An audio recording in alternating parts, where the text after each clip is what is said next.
ദാവീദിന് വ്യക്തിപരമായി പറഞ്ഞാൽ ദാവീദിന്റെ പല ഘട്ടങ്ങളിലുള്ള പാപം, ബത്ശേബയുമായി ചെയ്ത പാപം മാത്രമല്ല, ഉറിയായെ കൊന്ന പാപം മാത്രമല്ല, അതുകൂടാതെ മറ്റൊരു പ്രധാനപ്പെട്ട പാപം കൂടെ ദാവീദ് ചെയ്തത് നമ്മൾ വായിക്കുന്നുണ്ട്.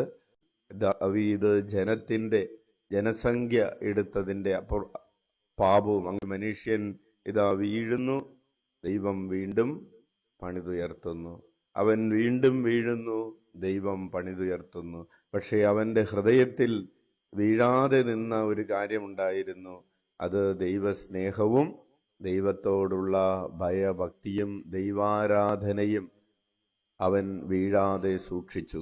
അവരെ നമ്മൾ ഒരു ദിവസം തന്നെ പല പ്രാവശ്യം വീണു പോകുന്നവരാണ്. നമ്മുടെ ചിന്തകളിൽ, നമ്മുടെ വാക്കുകളിൽ, നമ്മുടെ പ്രവർത്തികളിൽ, നമ്മുടെ ആഗ്രഹങ്ങളിലെല്ലാം നമ്മൾ വീണു പോകുന്നവരാണ്. കർത്താവിനെ നിന്ദിക്കുന്നവരാണ്, അവഗണിക്കുന്നവരാണ്. നമ്മുടെ പാപം മൂലം ദൈവത്തെ അവഹേളിക്കുന്നവരാണ്. ഒരു ദിവസം തന്നെ പല പ്രാവശ്യം. എങ്കിലും കർത്താവ് പറയുകയാണ്, നിന്റെ വീണുപോയ കൂടാരത്തെ ഞാൻ വീണ്ടും പണിയും. കർത്താവ് നോക്കുന്നത് നമ്മുടെ ഹൃദയത്തിൽ എത്രമാത്രം ദൈവസ്നേഹമുണ്ട്. നമ്മൾ വീണു പോകുമ്പോഴും നമ്മുടെ ഹൃദയത്തിൽ ദൈവസ്നേഹം എത്രമാത്രമുണ്ട്. നമ്മുടെ ഹൃദയത്തിൽ ദൈവത്തിന് ഒന്നാം സ്ഥാനം കൊടുക്കുന്ന മനോഭാവം എത്രമാത്രമുണ്ട്. നമ്മൾ എത്രമാത്രം വിനീതമായി ദൈവസന്നിധിയിൽ ചരിക്കുന്നുണ്ട്, എത്രമാത്രം നമുക്ക് അനുതാപമുണ്ട് എന്ന്. വീണുപോവുക എന്നതിനേക്കാൾ പ്രിയപ്പെട്ടവരെ, ദൈവം നോക്കുന്നത് നിന്റെ ഹൃദയത്തിൽ ആത്മാർത്ഥമായ ഒരനുതാപമുണ്ടോ.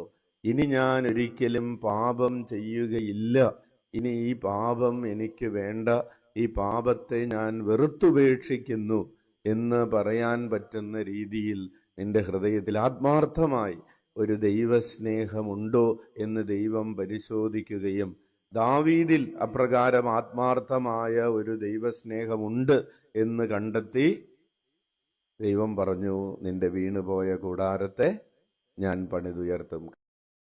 നമ്മുടെ വീണുപോകുന്ന കൂടാരത്തെ, നമ്മുടെ ആത്മാവ് എന്ന് പറയുന്ന കൂടാരം, ശരീരത്തിന്റെ വിശുദ്ധി എന്ന് പറയുന്ന കൂടാരം, മനസ്സിന്റെ സ്വസ്ഥത എന്ന് പറയുന്ന കൂടാരം, ഈ കൂടാരങ്ങൾ വീണ്ടും പണിതുയർത്തപ്പെടണമെങ്കിൽ നമ്മുടെ ഉള്ളിൽ ആത്മാർത്ഥമായ അനുതാപമുണ്ടാകണം, ആഴമുള്ള ദൈവസ്നേഹമുണ്ടാകണം. നമുക്ക് ആ കൃപയ്ക്ക് വേണ്ടി പ്രാർത്ഥിക്കാം.